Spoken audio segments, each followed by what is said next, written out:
My name is Alex Fleishley. And I'm Mary Sofianos. I'm We're student interns this summer, creating the curriculum Reinventing Diplomacy. And we're doing a chapter called Personal Diplomacy. And in this chapter, we're interviewing people at all corners and stages of life that have been through, completely different careers and finding out what diplomacy means to them.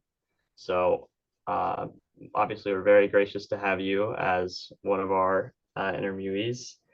And we have 5 questions for 30 Nope, minutes. nope, nope, nope. Just before you get into that, I don't like talking to strangers, and I'm just meeting you. So if you will just allow me to listen to you for about 3 minutes each, tell me a little bit about yourself and why we're here today. Yeah, sure. So I'm a rising senior at Charlotte Country Day High School. Uh, I'm just going through the college application process and needed to do something good with my life over the summer. So I found Echo, and now I'm here working on the curriculum.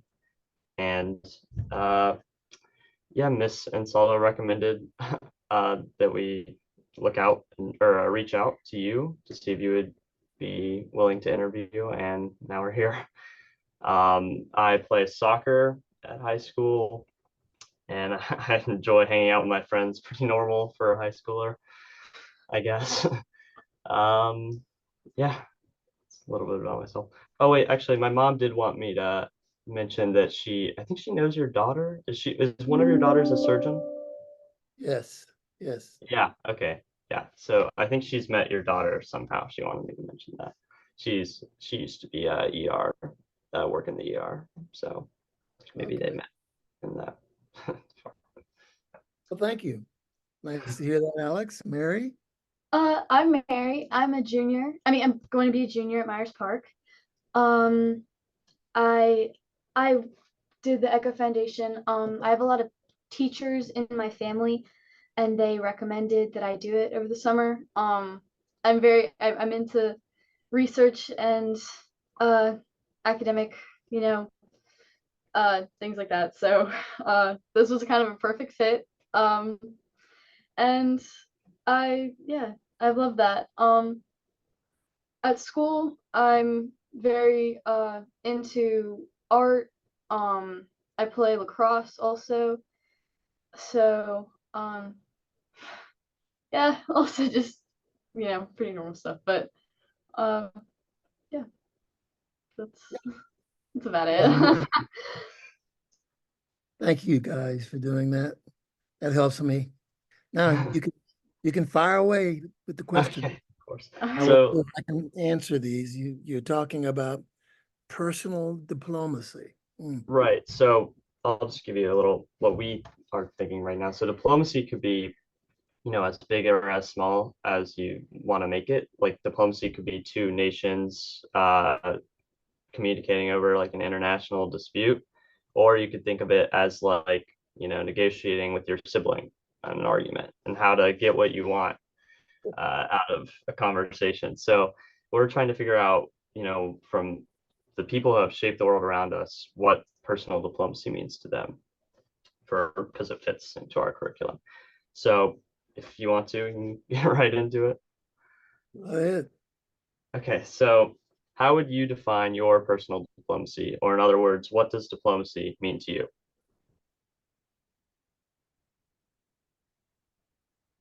Obviously, I've been thinking about this interview, and I would say it is the ability of a person interacting with other people, whether it's family or friends or colleagues, um, to get along, to not, I don't want to use the term to get what you want, but to understand understand what it is you're trying to achieve in that relationship, and then finding a way to do it that is not offensive or overwhelmingly putting the other person in some uncomfortable position that they don't feel disposed to interact with you. Now, let me give you some examples. My mother always told a story early on of when I was a boy between the ages of 7 and perhaps as far as 9 years old. She always noted my ability to keep my friends in the yard playing with me, as opposed to having them go home and leaving me alone. I was the only boy amongst 4 girls. I was the oldest. And the way I would do this was interesting in lots of ways.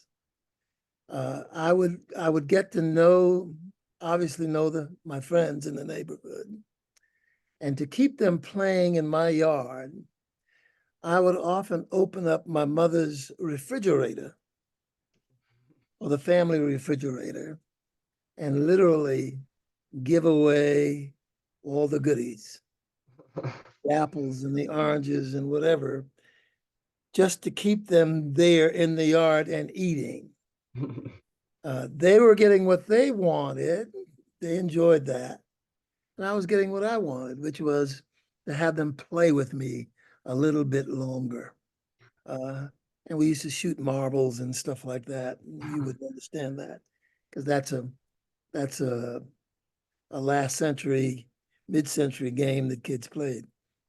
But she always said Harvey can figure out a way to keep his friends coming, keep his friends playing, keep his friends talking.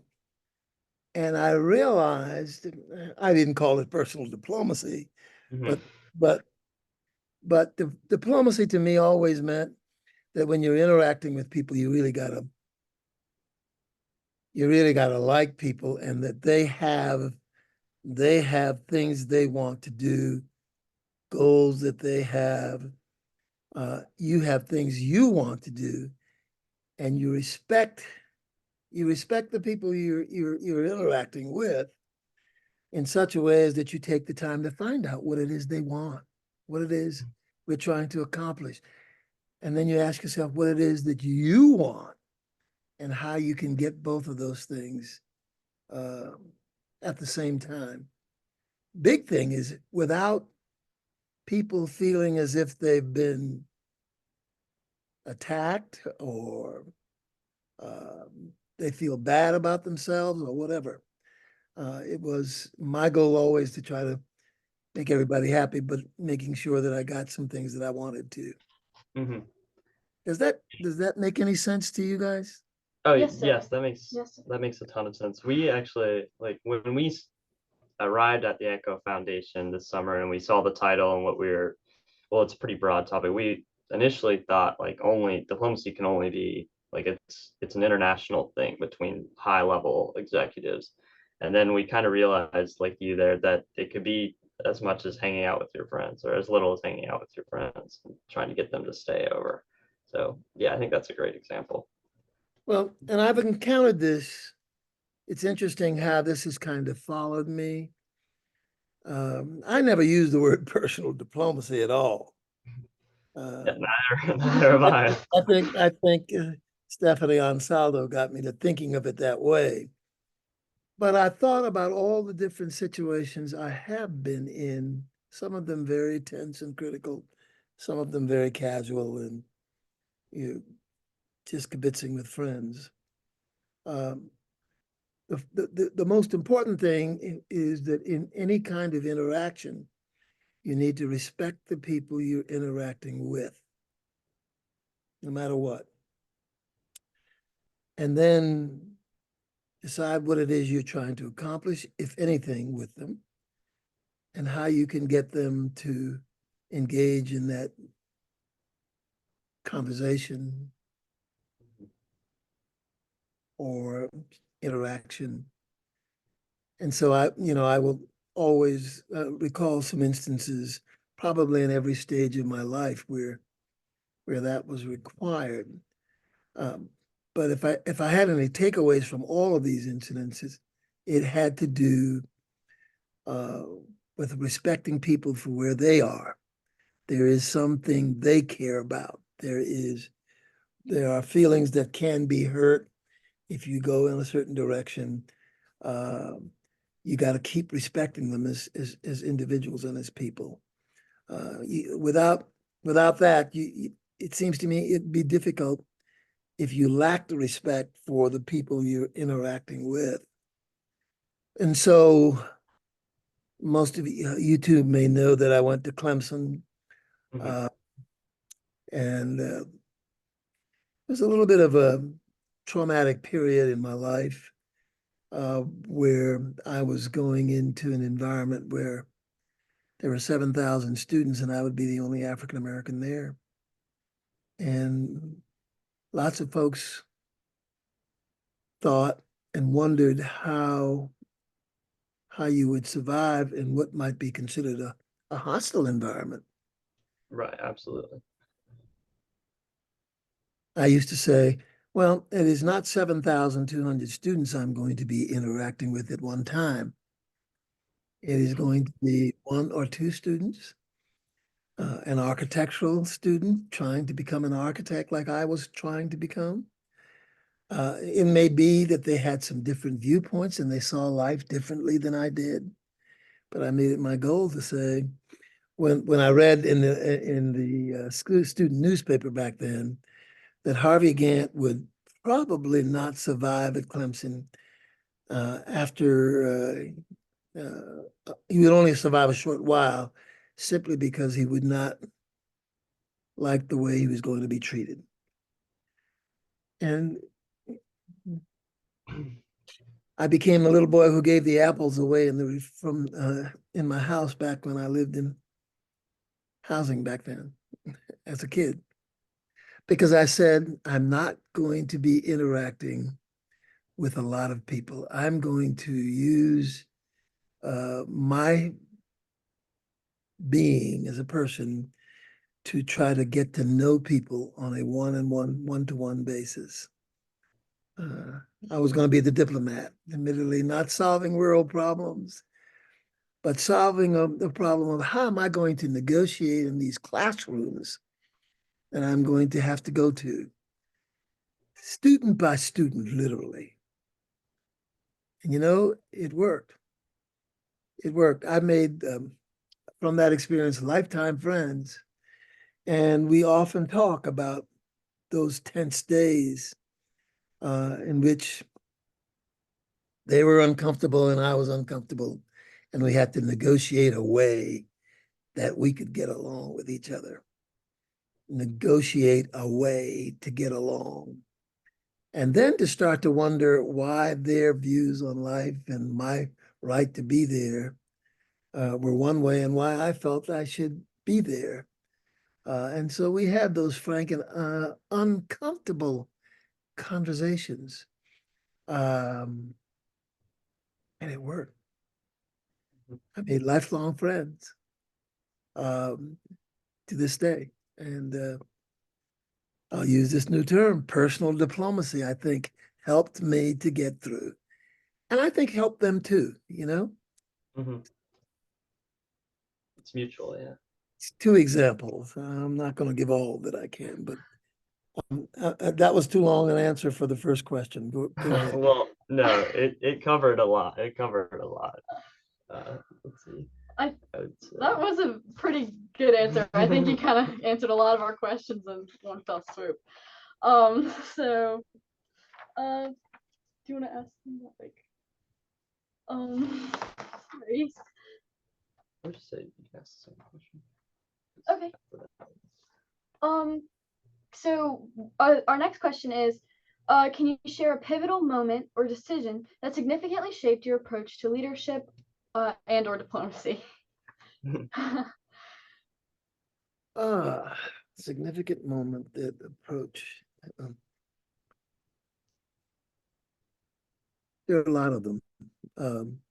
I'm gonna do something related to Charlotte though. I once served as mayor of the city of Charlotte, and there were 11 Charlotteans that are elected to city council. Of course, when I When I served as mayor, when I initially became a city councilman, there were only 7 of us, but the city expanded in size to 11 people. And the reason it grew from 7 to 11 was largely because of some advocacy on the part of myself and some other members of council who really felt that 7 people, all of whom were elected traditionally from one section of Charlotte, was not a good way to represent the city of Charlotte. It did not reflect the citizenry. It did not reflect the makeup, the demographics of the city at all.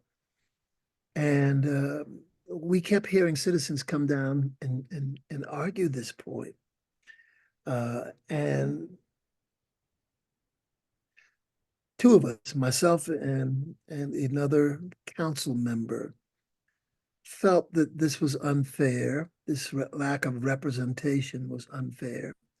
And so we made our arguments before our colleagues. And we tried to put it in such a way that they could understand why it was important for all the voices in the city to be heard. The opposition to this idea expressed this feeling that the city of Charlotte had the opportunity to elect the very best citizens to serve their needs. And if they happened to all come from one area of the city and maybe even attended the same church, that was okay, that the citizens were expressing their satisfaction. We tried to hear that argument. I tried to hear that argument. And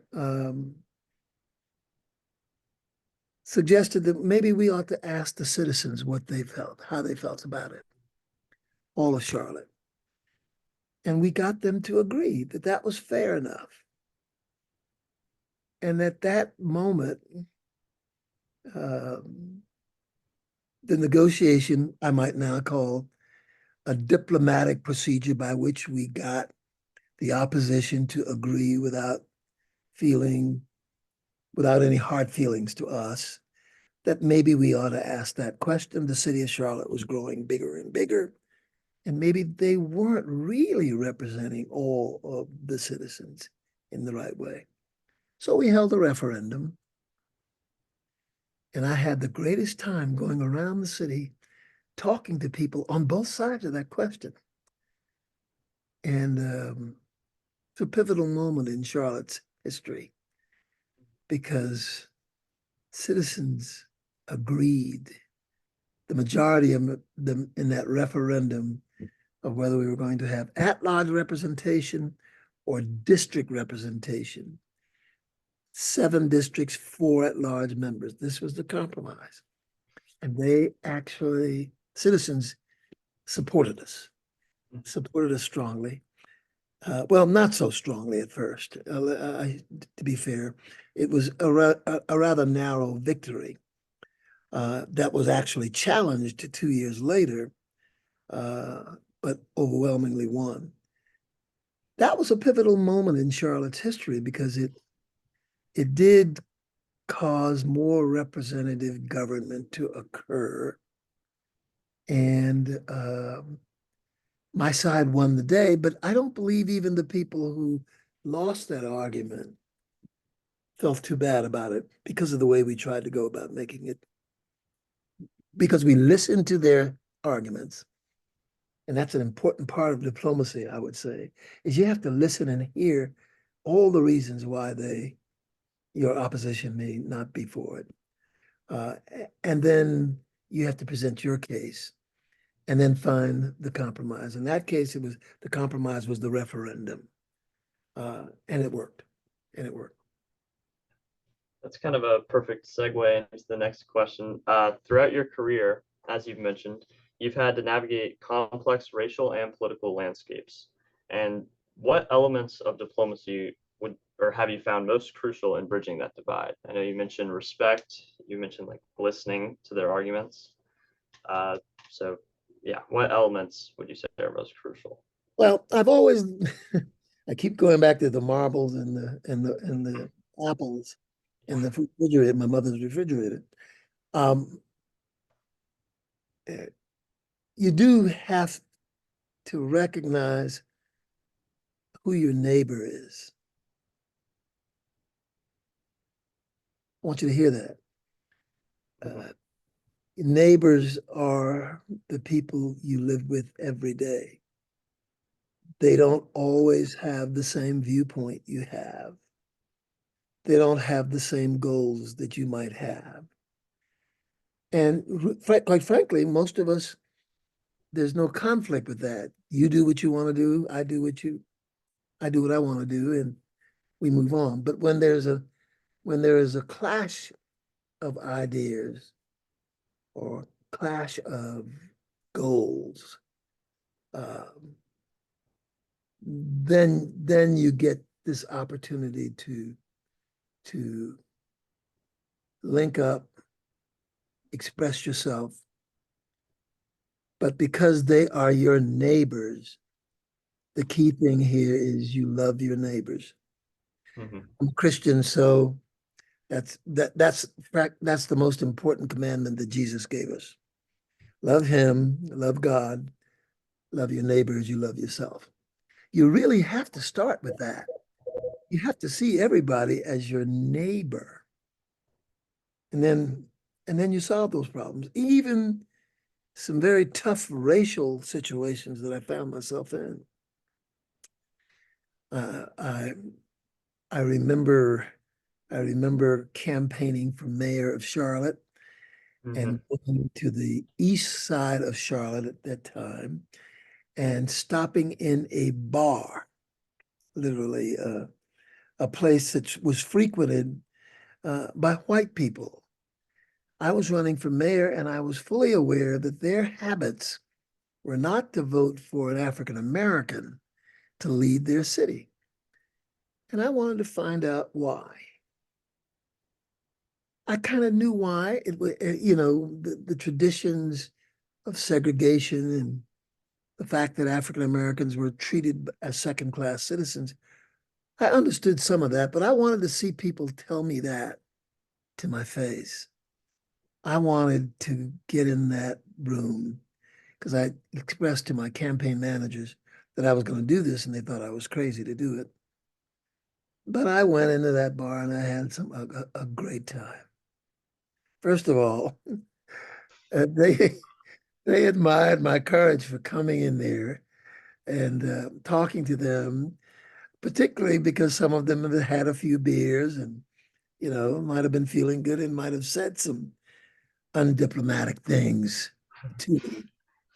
Uh, but there was a great deal of respect, I think, for that.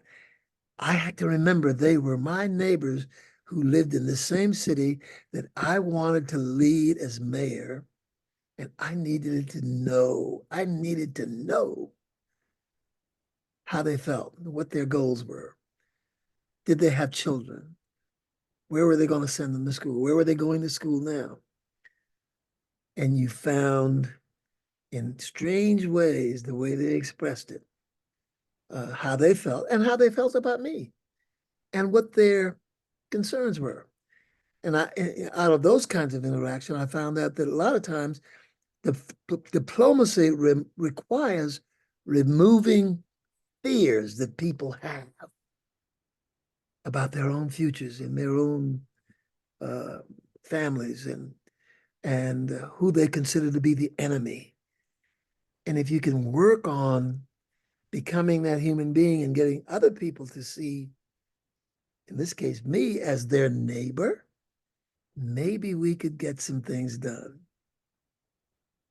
I don't know how successful I was. I think I lost the East Side by a substantial margin, but I like to feel that some of the people, because I didn't lose 2,000 to zero.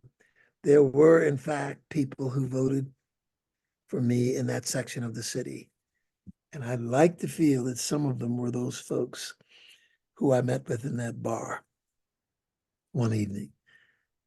Maybe you That just need to that show it. that that to me is, I didn't call it diplomacy back then either. but it is getting to know something about your neighbor. And you become more humanized. You become uh, uh, real to them. You actually become family in a strange kind of way.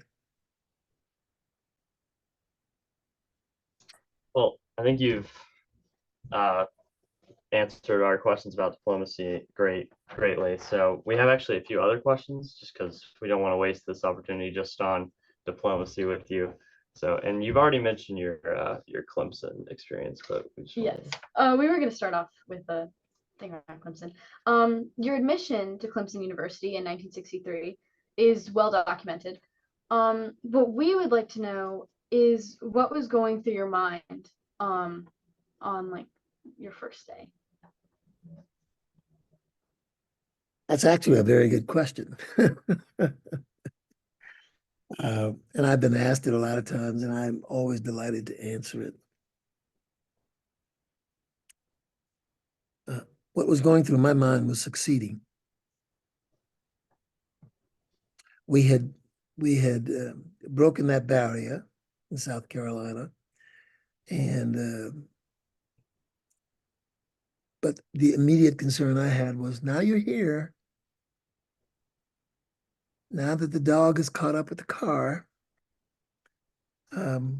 succeed. And succeeding meant that I was confident that I could do the work, but I still had to do the work. I was confident I could be a student like any other student, and I had to do the work of doing that, some of which I described to you, getting to know my colleagues there. Right. Um, uh, a secondary feeling was it was important for me to succeed because I wanted other people of my race to succeed in going to school there. So I was determined to make it an experience that I would come away with a positive feeling about. Fair enough? Yes, that was great. And then finally, since we only have 5 minutes left, as someone who has been a trailblazer in many areas, what advice would you give to high schoolers like us aspiring to make a difference in whatever path we take after high school? Oh, that would take another half hour to talk about that. First of all, I'm impressed with you guys that you're doing what you're doing and aware of what's going on in the world, and ECHO students are studying what's going on in Ukraine, and you're talking about personal diplomacy, and I mean talking about diplomacy in general, I guess. Um, pay attention. Pay attention to what's happening around you. Pay attention to the studies that you are going to have to succeed in to move forward.